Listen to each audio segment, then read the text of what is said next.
یہ بات بھی معلوم ہوتی ہے کہ وہ اجلال علم کے معاملے میں بہت حساس تھے. یعنی جب ان کو حدیث کا درس دینے کے لیے آنا ہوتا تھا تو معلوم ہوتا تھا کہ امام مالک نہیں آ رہے ہیں، بادشاہ سلامت آ رہے ہیں. خاص لباس پہنیں گے، داڑھی میں کنگھی کریں گے، اپنے آپ کو بہت بنائیں گے، سنواریں گے، ان کے لیے مسند لگائی جائے گی، ان کے آنے کے لیے جو راہ بنے گی اس میں غالیچے اور قالین بچھائے جائیں گے، پھر اس کے بعد وہ آ کر مسند کے اوپر بیٹھیں گے اور بیٹھنے کے بعد پھر وہ درس دیں گے. اتنے زیادہ اس معاملے میں حساس تھے کہ جب ہارون نے یہ کہا کہ تشریف لائیے تو انہوں نے کہا کہ اس کا تو کوئی امکان نہیں،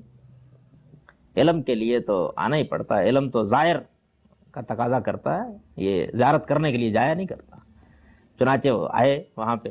آنے کے بعد انہوں نے ہارون کے بارے میں یہ سمجھ لیجئے کہ یہ کوئی ضیاء الحق صاحب نہیں ہے، بڑے جلیل القدر بادشاہ تھے. یعنی اس وقت تو صورتحال یہ تھی کہ اس وقت کی مسلمان حکومت جو ہارون کے زمانے میں تھی، ذرا اس کا تصور کیجئے. یعنی ایک دنیا پر پھیلی ہوئی یورپ کے اور دوسری سلطنتوں کے لوگ باجگزار تھے اس کے سامنے حاضر ہونا سعادت سمجھتے تھے بڑے بڑے لوگ. کیسرا روم کا حال یہ تھا کہ وہ بیچارے خراج بھیجتے تھے اور 10 مرتبہ درخواست کرتے تھے کہ یہ جانب سلام عرض کرتے ہیں. یہ ہارون تھا، وہ شخص مدینہ میں گیا ہے اور اسی کے صاحبزادوں کو یہ حادثہ پیش آیا کہ وہ گئے، اندر اطلاع ہوئی، وہ اس وقت نکلنے کا ان کا وقت نہیں تھا. تو بچوں کے بارے میں بیان کیا جاتا ہے کہ ان کے گالوں پر عقیق کی ریت کے تھپیڑے پڑتے رہے اور واپس آ گئے، ان کو اندر باہر نہیں ملا. خیر وہ خود گیا تو امام صاحب نے کہا کہ تشریف لائیے اور وہیں آئیے. وہاں چلا گیا. وہاں جا کے اب بادشاہ بھی تو آخر بادشاہ ہوتا ہے، معمولی درجے کا آدمی تو وہ بھی نہیں تھا. وہ امام صاحب کے ساتھ بیٹھ گیا مسند کے اوپر. تو انہوں نے کہا کہ نہیں، حدیث سننے کا یہ طریقہ نہیں ہوتا، علم کا اجلال کیجئے. پھر وہ اٹھ کے طالب علم میں بیٹھا. انہوں نے کہا کہ اب کچھ سنائیے حدیث. انہوں نے کہا میں نے عرصے سے پڑھنے کا طریقہ متروک کر رکھا ہوا ہے، اب تو شاگرد پڑھتے ہیں تصحیح کرتا ہوں، سامعین کو پڑھنا ہوگا، روایت پڑھی ہے میرے سامنے، میں اس کی تصحیح کروں گا،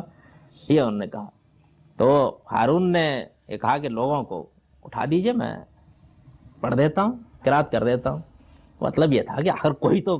پھیری بھی وقار اور شان باقی رہنے دیجئے. انہوں نے کہا کہ میں اس کو کبھی پسند نہیں کرتا کہ علم کی مجلس خواص کے لیے منعقد کی جائے، یہ نہیں ہو سکتا. آخر پھر یہی ہوا کہ اسی مجلس میں ہارون نے یہ کہا کہ کیا یہ ممکن نہیں ہے کہ آپ کا کوئی اور شاگرد پڑھے اور آپ تصحیح کر دیں اور میں تصحیح کر دوں. اس پر وہ پھر راضی ہو گئے. کہا کہ یہ تو ہمارے یہاں کی روایت ہے. تو پھر کچھ دوسرے لوگوں نے پڑھا اور پڑھنے کے بعد بالکل ایک طالب علم کی طرح ہارون رشید نے سنا، انہوں نے جو بھی کہنا تھا کہا، اس کے بعد واپس آ گیا. مہدی بھی اسی طرح، منصور بھی اسی طرح. بلکہ جس زمانے میں مدینے کے والی نے خواہ مخواہ لوگوں کی ریشہ دوانی پر ان کو گرفتار کر لیا ہے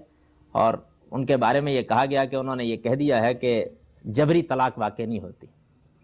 اب جبری طلاق واقع نہیں ہوتی، اس زمانے میں یہ مسئلہ بڑا نازک ہو گیا. اس زمانے میں نفس زکیہ نے خروج کر رکھا ہوا تھا عباسیوں کے خلاف، اور نفس زکیہ ظاہر بات ہے کہ حضرت علی کے خاندان سے ہیں. لوگوں کی کچھ جذباتی ہمدردیاں بھی اہل بیت کے ساتھ رہی ہیں اس زمانے میں بھی، اب بھی ہیں، وہ تھیں ان کے ساتھ، یہاں تک کہ بتایا جاتا ہے کہ وہاں حنیفہ کی دلچسپی بھی رہی ان کی تحریک کے ساتھ. خیر میں اس وقت اس پر گفتگو نہیں کر رہا ہوں، وہ ایک الگ موضوع ہے، زیر بحث آئے گا. تو نفس زکیہ کے خروج کے زمانے میں یہ چیز جب عام ہوئی تو کسی نے خلیفہ والی مدینہ کو بھی توجہ دلا دی کہ یہ دیکھیے یہ اصل میں تو اس فتوے کا نتیجہ آپ کے لیے نکلنے والا ہے. یعنی اس کا مطلب یہ ہے کہ جبری بیعت بھی واقع نہیں ہوتی. ایک علمی نتیجہ نکال کے لوگوں کے سامنے رکھ دیا. اس نے ان کو پکڑ بلایا اور پکڑ بلا کے ان کو یوں سمجھ لیجئے کہ پھرا دیا مدینہ میں، گدے پر ان کی مشکیں کس کے فتویٰ واپس لیجئے. لیکن یہ واقعہ ہے کہ بڑی شان اور وقار سے رہتے تھے، لیکن اس وقت بھی انہوں نے بڑی شان اور وقار کے ساتھ مدینہ کی گلیوں کے کناروں پر کھڑے ہو کر یہ کہا کہ جو مجھے جانتا ہے وہ مجھے جانتا ہے، جو نہیں جانتا وہ جان لے کہ میں مالک بن انس ہوں اور میں یہ کہتا ہوں کہ جبری طلاق واقع نہیں ہوتی. اور اسی شان کے ساتھ یہ تعذیب بھی ہو سکے. بعد میں خیر خلیفہ کو معلوم ہوا، پھر اس نے فوراً حج کے بعد ان سے ملاقات کی، بہت عذر معذرت ہوئی، اس والی کو معزول کر دیا گیا، یہ سب ہوا. لیکن یہ مرحلہ بھی ان پر آ گیا، اور اس مرحلے پر آنے کے بعد بہت سے لوگ جو ان کے بارے میں کہتے تھے کہ یہ کیا کریں گے، ناز و نم میں پلے ہوئے. لیکن یہ واقعہ ہے کہ لوگوں کو معلوم ہو گیا کہ عزیمت و استقامت کا تعلق احوال سے نہیں ہوتا، یہ آدمی کے دل کی چیز ہے. وہ ان حالات میں اطمینان سے بیٹھا ہوا تھا، دوسرے حالات آئے تو اس میں بھی اپنی شان کے ساتھ انہوں نے جو کام کر رہا تھا وہ کر دیا. تو میں یہ عرض کر رہا تھا کہ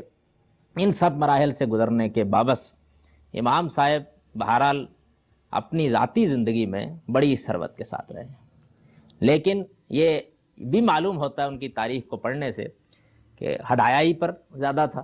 جو آ جاتے تھے، بعد میں کوئی ان کی معاش اس طرح کی نہیں رہی ہے، شروع میں تو تجارت تھی، تو اس میں ایک بھرم ہوتا ہے نا آدمی کا، یعنی رہن سہن کی ایک صورت بن جاتی ہے، لیکن حالات اندر یکساں نہیں رہے۔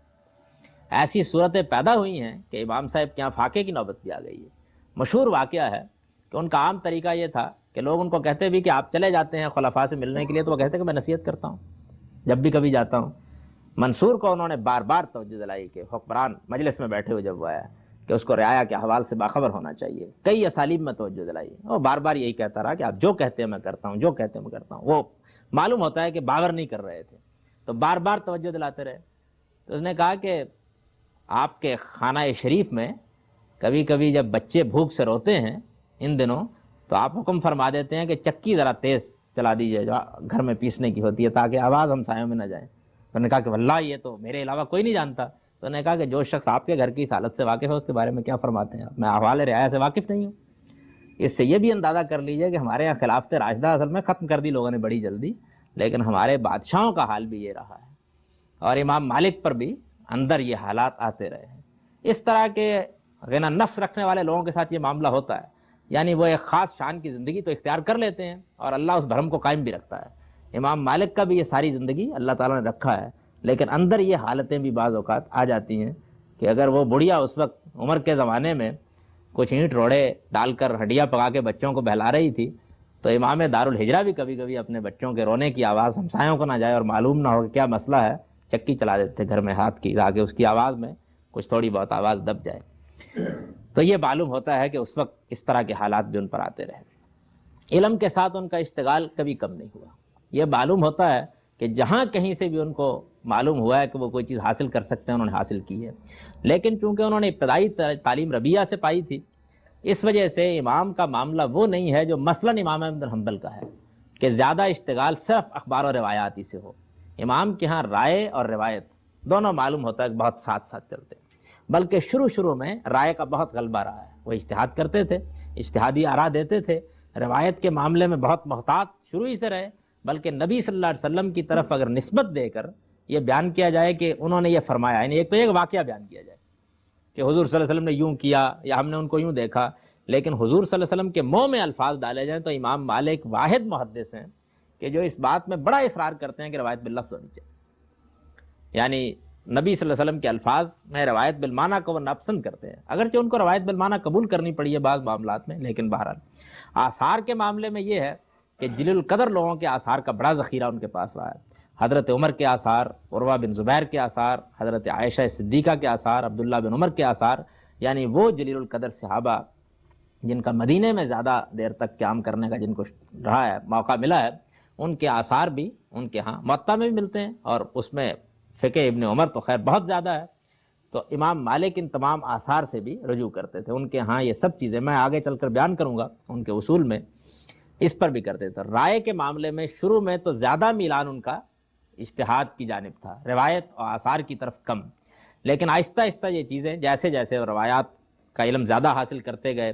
ابن شہاب زہری سے تعلق پیدا ہوا ہے تو یہ ذخیرہ بھی ان کو زیادہ میسر آیا، آثار سے بھی وہ زیادہ متنبع ہو گئے،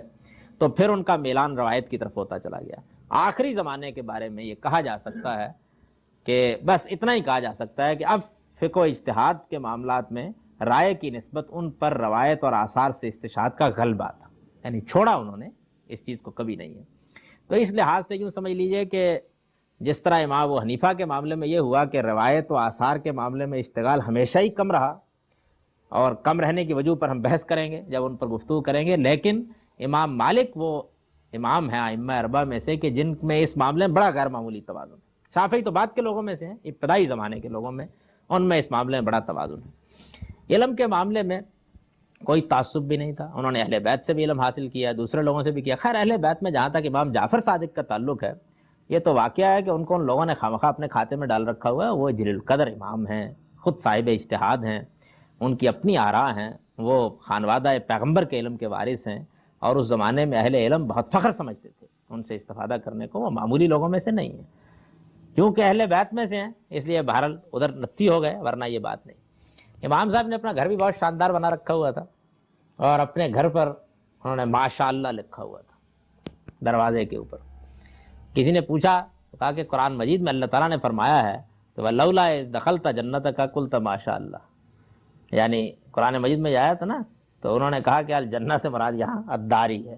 چنانچہ وہ ماشاء اللہ لکھتے تھے۔ اسی طریقے سے جس طرح کے جلیل القدر حکمران اپنی مہر بناتے ہیں،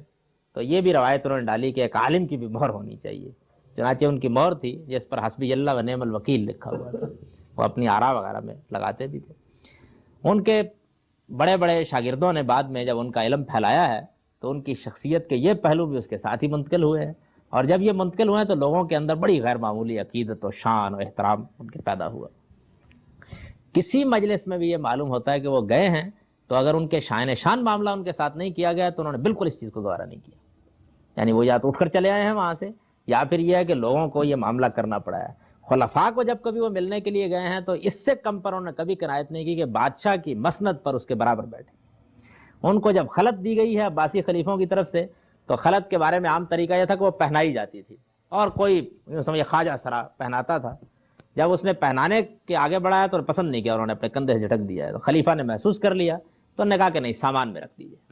یعنی ان کے ساتھ یہ معاملہ نہیں ہونا چاہیے۔ اسی طرح سے عام روایت اس زمانے میں یہ تھی کہ اگر خلیفہ کے پاس گئے ہیں تو اس کا ہاتھ چومتے تھے لوگ، جیسے عربوں میں اب دیکھا ہوگا آپ نے، یعنی گالوں کو خیر چومتے، گالوں کو کیا چومتے ہیں، گالوں کے قریب کہیں چومتے ہیں۔ تو یہ جو ان کے ہاں روایت ہے، یہ روایت اس زمانے میں تھی کہ ہاتھ خلیفہ کا چومتے تھے، اور جب اٹھ کے آنے کا وقت ہوتا تھا تو عام طور پر خلیفہ اپنی آستین یا اپنی پوشاک کرتے اس کو چوم کے لوگ جاتے تھے۔ امام صاحب نے یہ کام کبھی نہیں کیا، وہ گئے السلام علیکم ورحمۃ اللہ، واپس تشریف لائے اسی شان اسی وقار کے ساتھ، یہ بھی انہوں نے کبھی نہیں کیا۔ یعنی یہ بات کہ وہ ہدایہ قبول کرتے رہے، یہ بات کہ بہت ثروت کے ساتھ رہے، یہ سب کچھ کے باوجود ان کے تقدس اور ان کی شان کی وجہ یہی ہے۔ چنانچہ انہوں نے بہت سے موقعوں پر یہ بیان بھی کیا کہ مسئلہ یہ نہیں ہوتا، مسئلہ یہ ہے کہ آپ کہتے کیا ہے۔ میں جاتا ہوں اس شان سے جاتا ہوں، بیٹھتا ہوں اس شان سے بیٹھتا ہوں، آتا ہوں اس شان سے آتا ہوں، مجھے اگر کوئی نصیحت کرنی ہوتی ہے لگی لپٹی رکھے بغیر نصیحت کرتا ہوں، جو مجھے کہنا ہوتا ہے دو اور دو چار کی طرح کہہ دیتا ہوں، اور بہرحال تعذیب اگر ہوئی تو اس میں بھی، اس کو تو انہوں نے بیان نہیں کیا لیکن اسی شان کے ساتھ اس میں بھی پورے اترے۔ یہ ان کا مقام رہا ہے اپنی ساری ذاتی زندگی میں۔